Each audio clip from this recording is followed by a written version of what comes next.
Okay guys, I just made a new account on optionstrat.com, the best website out there for trading, options especially. Look at this, how cool is that? Alright, so what you do is you click on the optimize tab and you type in the stock you want to trade. So what I do to find that is I go to bar chart and I click on the highest implied volatility.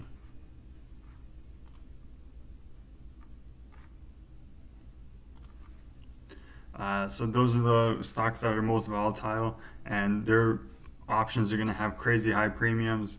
You could do the same thing with the lowest, and you'll find the ones that aren't planning to move at all, and then you can do what's called an iron condor. So let me give you an example of that. So we go to the lowest volatility.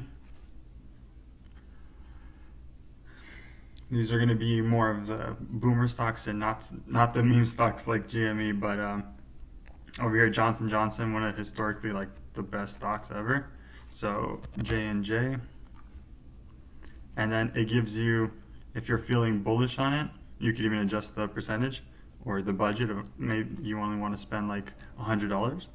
And it gives you the visual here, so you can see you can make 100% return, and the break even is a little bit to the left. It's this dotted line, so you have to, it has to move in the right direction a little bit, but I'm sorry, the dotted line is the current price and the break even is the blue one.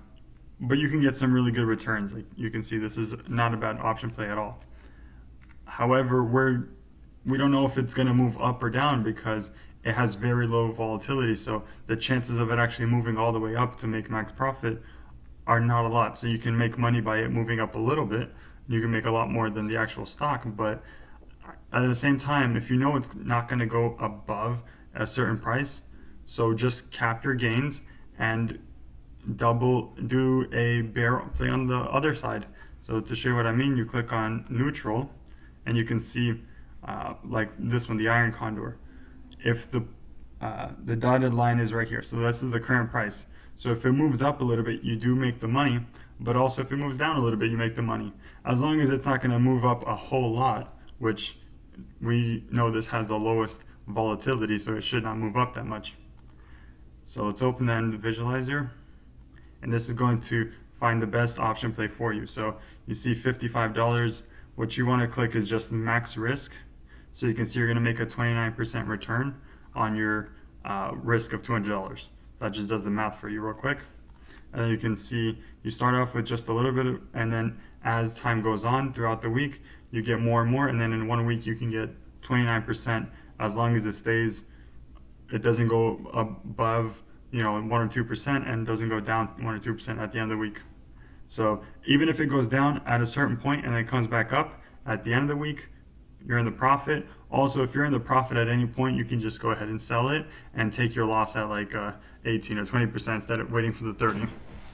But a really cool thing you can do is hold shift on the desktop and click on the time on the strikes over here and just drag it across, and you can move it up and down. So you can see this is the 0% is right here. But let's say we think it's going to go up, just not up a lot. So why not move that line up? And now you can see, as long as it stays above zero, as long as the stock price goes up at all, you're going to make profit. And then as time goes on, you're going to make more. And 60% is a lot more than we were going to make before. And if we zoom out, you can zoom out over here all the way to 3 or 4%. You can see as long as it doesn't go past 4%, which again, very low volatility, should not move that much. And if we take a look at it, I'm sure historically it hasn't moved that much.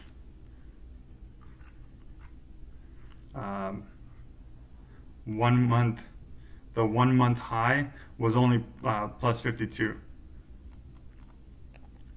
I mean, it's only 5% higher than its 1 month low, and it's a little like less than 1% than its 1 month high. So in 1 month, it moved a total of 6%, and we're hoping that in 1 week it moves less than 3%, something like that. So it's not a big problem, and even if it moves a lot, you still have time for it to come back down later. So this is the play that I would make. So I'm going to click Save Trade. And when you go to View Save Trades, it's going to show the trade we just made 0% so far. Markets are closed. So when markets open on Monday or tomorrow, then we're going to be able to see how much return we get each day. And as the week goes on, we get closer and closer to Friday, the amount of money should be going up and up, because if you look at the strategy, as time progresses, you make more and more money. So first day you make 13% if it goes up a bit, but at the end you make 60% if it stays at the same price. And again, you can sell off at any point. If it starts going up, that's great. Let's say in the second day it goes up 2%, just sell it. You don't have to, be scared of it going up to 4%. Just sell it at 2%, take your 36% return in one day and make another one. Then you can, when you create a new one, your zero is going to be here again. So basically you're moving up your basis. And you can do the same thing for the bearish direction. Just slide it to the other side, and you can see if it moves down, you can make money at any point and then withdraw, or you can hold on to it until it gives you the full return. So I'm going to go ahead and save that. I think it's going to go up because I think Johnson & Johnson's a good company, especially now with the COVID. So I already saved that. I'm going to go on my accounts and I'll check back in and show you how that did tomorrow. See you then.